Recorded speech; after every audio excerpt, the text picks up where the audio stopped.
वक्रतुंड महाकाय सूर्यकोटि संप्रभा निर्विघ्नं कुरु मे देवं सर्वकार्येषु सर्वदा। ओम श्री गणेशाय नमः। दोस्तों, आप सभी को भादो मास की संकष्टी चतुर्थी की हार्दिक शुभकामनाएं। आप सभी पर विघ्नहर्ता गणेश की कृपा सदा सर्वदा बनी रहे। आज की वीडियो में आप सुनेंगे भादो मास की संकष्टी चतुर्थी की व्रत कथा। प्रिय श्रोताओं, आज भाद्रपद मास के कृष्ण पक्ष की पावन हैरव संकष्टी चतुर्थी है। वह दिन जब विघ्नहर्ता मंगल करता श्री गणपति बप्पा अपने भक्तों के सभी कष्टों का अंत करते हैं और जीवन में सुख शांति और समृद्धि का वास कराते हैं।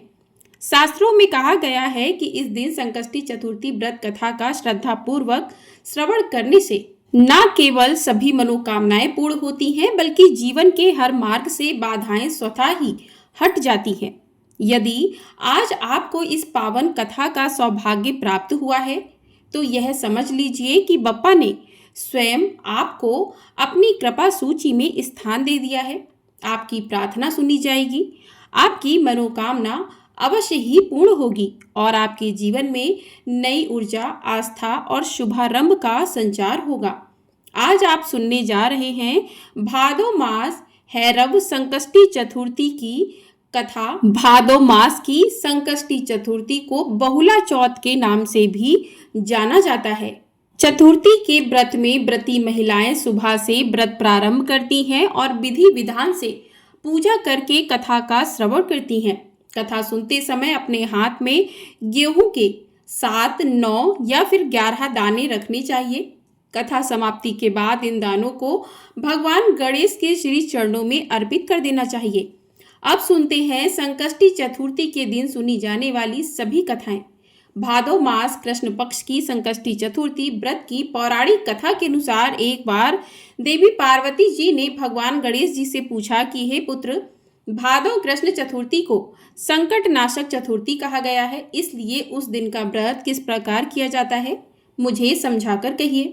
तब गणेश जी ने कहा कि हे माते, भादो कृष्ण चतुर्थी सभी संकटों की नाशक, विविध, फलदायक और संपूर्ण सिद्धियों को देने वाली है। पूर्ण वर्णित विधि से ही पूजा करनी चाहिए। हे देवी, इस व्रत में आहार संबंधी कुछ विशेषताएं हैं, उन्हें बतला रहा हूँ। श्री कृष्ण जी कहते हैं कि हे युधिष्ठिर, पुत्र की ऐसी बातें सुनकर देवी पार्वती जी ने उनसे पूछा कि आहार और पूजन में क्या विशेषताएं हैं, उसे कहिए। तब गणेश जी ने कहा कि गुरु द्वारा वर्णित प्रणाली से इस दिन भक्ति भाव से पूजन करें। 12 महीनों में अलग अलग नामों से गणेश जी की पूजा करनी चाहिए। विनायक, एकदंत, कृष्णपिंग, गजानन, लंबोदर, भालचंद्र, हैरव, बिकट, बर्कतुंड, आखूरत, विघ्नराज और गणाप, इन 12 नामों से व्रती को गणेश जी की पूजा करनी चाहिए। अलग अलग महीनों में क्रमशः एक एक नामों से पूजा करें। चतुर्थी के दिन प्रातः नित्य कर्म से निवृत्त होकर व्रत का संकल्प लें। इसके बाद रात्रि में पूजन और कथा का श्रवण करें। पूर्व समय में नल नामक एक पुण्यात्मा और यशस्वी राजा हुए। उनकी रूपशालिनी रानी दमयंती नाम से प्रसिद्ध थी। एक बार उन्हें शापग्रस्त होकर राज्य से विमुख होना पड़ा और रानी के वियोग में कष्ट सहना पड़ा। तब उनकी रानी दमयंती ने इस सर्वोत्तम व्रत को किया। देवी पार्वती जी ने पूछा कि हे पुत्र, दमयंती ने किस विधि से इस व्रत को किया और किस प्रकार व्रत के प्रभाव से 3 महीने के अंदर ही उन्हें अपने पति से मिलने का सहयोग प्राप्त हुआ। इन सब बातों को आप बतलाइए। भगवान श्री कृष्ण ने धर्मराज युधिष्ठिर से कहा कि हे युधिष्ठिर, देवी पार्वती जी के ऐसा पूछने पर बुद्धि के भंडार गणेश जी ने जैसा उत्तर दिया उसे मैं कह रहा हूँ, आप भी सुनिए। श्री गणेश जी कहते हैं कि हे माते, राजा नल को बड़ी बड़ी विपदाओं का सामना करना पड़ा। हाथी खाने से हाथी और घुड़साल से घोड़ों का अपहरण हो गया। डाकुओं ने सारा राजकोष लूट लिया और अग्नि की लपटों में घिरकर उनका माल भस्म हो गया। राज्य को नष्ट करने वाले मंत्री लोगों ने भी उनका साथ छोड़ दिया। राजा जुए में सब कुछ गवा बैठे। उनकी राजधानी भी उनके हाथ से निकल गई। सभी ओर से निराश और असहाय होकर राजा नल वन में चले गए। वन में रहते समय उन्हें रानी दमयंती के साथ अनेक कष्ट झेलने पड़े। इतना होते हुए भी उनका रानी से वियोग हो गया। इसके बाद राजा किसी नगर में साइंस का काम करने लगे। रानी किसी दूसरे नगर में रहने लगी और राजकुमार भी कहीं अन्यत्र नौकरी करने लगा।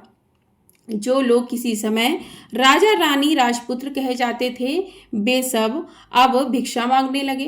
तरह तरह के रोगों से पीड़ित होकर, एक दूसरे से विलंग होकर, कर्मफल को भोगते हुए वे किसी तरह अपने दिन बिताने लगे। एक समय की बात है कि वन में भटकते हुए दमयंती ने महर्षि शरभंग के दर्शन किए। उन्होंने उनके पैरों पर नतमस्तक होकर हाथ जोड़कर कहा। दमयंती ने पूछा कि हे ऋषिराज, मेरा अपने पति से कब मिलन होगा? किस उपाय से मुझे हाथी घोड़ों से युक्त घनी आबादी वाली नगरी मिलेगी? मेरा भाग्य कब लौटेगा? हे मुनिवर, आप निश्चिंत रूप से बतलाइए। श्री गणेश जी कहते हैं कि दमयंती का यह उत्तम प्रश्न सुनकर सरभंग मुनि ने कहा कि हे दमयंती, मैं तुम्हारे कल्याण की बात बता रहा हूँ, सुनो। इससे घोर संकट का नाश होता है। यह सब कामनाओं को पूर्ण करने वाला और शुभदायक है। भादो मास की कृष्ण चतुर्थी संकट नाशन कही जाती है। इस प्रकार नर नारियों को एक दंत गजानन की पूजा करनी चाहिए। विधिवत व्रत और पूजन करने से ही हे रानी तुम्हारी संपूर्ण इच्छाएं पूरी हो जाएंगी और 7 महीने के अंदर ही तुम्हारा पति से भी मिलन होगा। यह बात मैं निश्चय पूर्वक कहता हूँ। गणेश जी कहते हैं कि शरभंग मुनि से ऐसा आदेश पाकर रानी दमयंती ने भादों की संकट नाशनी चतुर्थी व्रत आरंभ किया और तभी से बराबर प्रति मास गणेश जी का पूजन करने लगी। 7 ही महीनों में हे राजन, इस उत्तम व्रत को करने से उसे पति, राज्य, पुत्र और पूर्वकालीन वैभव आदि की पुनः प्राप्ति हो गई। भगवान श्री कृष्ण कहते हैं, हे प्रथा पुत्र युधिष्ठिर, इस प्रकार इस व्रत को करने से आपको भी राज्य की प्राप्ति होगी और आपके सभी शत्रुओं का नाश होगा। यह निश्चय है। हे राजन, इस प्रकार मैंने सभी व्रतों में उत्तम व्रत का वर्णन किया है। यह व्रत सभी कष्टों का नाश करते हुए आपके भाग्य की वृद्धि करेगा। प्रेम से बोलिए भगवान गणेश की जय। प्रिय श्रोताओं, आप सुनिए अंगार की चतुर्थी की कथा, क्योंकि आज अंगार के चतुर्थी की कथा सुने बिना सभी कथाओं का पुण्य आधा ही प्राप्त होगा। अंगारक चतुर्थी की महात्म्य कथा गणेश पुराण के उपासना खंड के 60वें अध्याय में वर्णित है, जो कि इस प्रकार है कि पृथ्वी देवी ने महामुनि भारद्वाज के जपा पुष्प तुल्य अरुण पुत्र का पालन किया। 7 वर्ष के बाद उन्होंने उन्हें महर्षि के पास पहुंचा दिया। महर्षि ने अत्यंत प्रसन्न होकर अपने पुत्र का आलिंगन किया और उसका सबदी उपनयन कराकर उसे वेद शास्त्र आदि का अध्ययन कराया और फिर उन्होंने अपने प्रिय पुत्र को गणपति मंत्र देकर उसे गणेश जी को प्रसन्न करने के लिए आराधना करने की आज्ञा दी। मुनिपुत्र ने अपने पिता के चरणों में प्रणाम किया और फिर पुण्य सलिला गंगा जी के तट पर जाकर वह परम प्रभु श्री गणेश जी का ध्यान करते हुए भक्ति पूर्वक उनके मंत्र का जप करने लगा। वह बालक निराहार रहकर 1 सहस्त्र वर्ष तक गणेश जी के ध्यान के साथ उनका मंत्र जपता रहा। माघ कृष्ण चतुर्थी को चंद्रोदय होने पर दिव्य वस्त्रधारी अष्टभूत चंद्रभाल प्रसन्न होकर प्रकट हुए। उन्होंने अनेक शस्त्र धारण कर रखे थे। वे विभिन्न अलंकारों से विभूषित अनेक सूर्यों से भी अधिक दीप्तिमान थे। भगवान गणेश के मंगलमय अद्भुत स्वरूप का दर्शन कर तपस्वी मुनि पुत्र ने प्रेम और गदगद कंठ से उनकी स्तुति की। वरद प्रभु बोले कि मुनि कुमार, मैं तुम्हारे धैर्यपूर्ण कठोर तप और स्तवन से पूर्ण प्रसन्न हूँ। तुम इच्छित वर मांगो, मैं उसे अवश्य पूर्ण करूँगा। प्रसन्न पृथ्वी पुत्र ने अत्यंत विनयपूर्वक निवेदन किया कि प्रभु, आज आपके दुर्लभ दर्शन कर मैं कृतार्थ हो गया। मेरी माता पर्वत मालिनी पृथ्वी, मेरे पिता, मेरा तप, मेरे नेत्र, मेरी वाणी, मेरा जीवन और जन्म सभी सफल हुए। दया में मैं स्वर्ग में निवास कर देवताओं के साथ अमृत पान करना चाहता हूँ। मेरा नाम तीनों लोकों में कल्याण करने वाला मंगल प्रख्यात हो। पृथ्वी नंदन ने आगे कहा कि करुणामूर्ति प्रभु, मुझे आपका भुवन पावन दर्शन आज माघ कृष्ण चतुर्थी को हुआ है, इसलिए यह चतुर्थी नित्य पुण्य देने वाली और संकट हारिणी हो। सुरेश्वर, इस दिन जो भी व्रत करे आपकी कृपा से उसकी समस्त कामनाएं पूर्ण हो जाएं। सिद्धि प्रदाता देवदेव गजमुख ने वर प्रदान कर दिया। मेदिनी श्री नंदन, तुम देवताओं के साथ सुधा पान करोगे। तुम्हारा मंगल नाम सर्वत्र विख्यात होगा। तुम धरणी के पुत्र हो और तुम्हारा रंग लाल है, इसलिए तुम्हारा एक नाम अंगारक भी प्रसिद्ध होगा और यह तिथि अंगारक चतुर्थी के नाम से प्रख्यात होगी। पृथ्वी पर जो मनुष्य इस दिन मेरा व्रत करेंगे उन्हें 1 वर्ष पर्यंत चतुर्थी व्रत करने का फल प्राप्त होगा। निश्चय ही उनके किसी कार्य में कभी विघ्न उपस्थित नहीं होगा। परम प्रभु गणेश ने मंगल को वर देते हुए आगे कहा कि तुमने सर्वोत्तम व्रत किया है, इस कारण तुम अवंती नगर में परम तप नामक नरपाल होकर सुख प्राप्त करोगे। इस व्रत की अद्भुत महिमा है। इसके कीर्तन मात्र से मनुष्य की समस्त कामनाओं की पूर्ति होती। ऐसा कहकर गजमुख अंतर्ध्यान हो गए।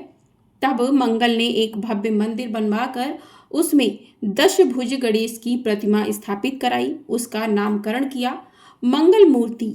वह श्री गणेश विग्रह समस्त कामनाओं को पूर्ण करने वाला, अनुष्ठान, पूजन और दर्शन करने से सबके लिए मोक्षप्रद होगा। पृथ्वी पुत्र ने मंगलवारी चतुर्थी के दिन व्रत करके श्री गणेश जी की आराधना की।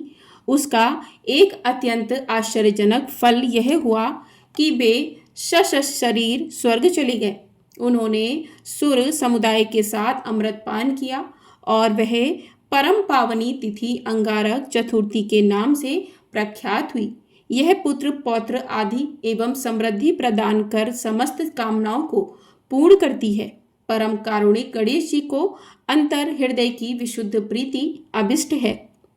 श्रद्धा और भक्ति पूर्वक त्रय ताप निवारक, दया निधान, मोदक प्रिय, सर्वेश्वर, गजमुख, कपित, जम्बू और वन्य फलों से ही नहीं, दुर्वा के 2 दलों से भी प्रसन्न हो जाते हैं और मुदित होकर समस्त कामनाओं की पूर्ति तो करते ही हैं। सभी प्रेम से बोलिए मंगल मूर्ति गणेश भगवान की जय। तो इस प्रकार से भाद्रपद मास के संकष्टी चतुर्थी की कथाएं पूर्ण होती हैं। आपको वीडियो पसंद आई हो, वीडियो को लाइक कर लीजिएगा। चैनल पर नए हैं तो चैनल को सब्सक्राइब भी कर लीजिएगा। आपको हमारे चैनल पर इसी प्रकार से कजरी तीज की कथा भी सुनाई गई है, आप लोग उसे भी सुन सकते हैं। साथ ही हमारे चैनल पर भाद्रपद मास की कथाएं प्रत्येक दिन सुनाई जा रही हैं।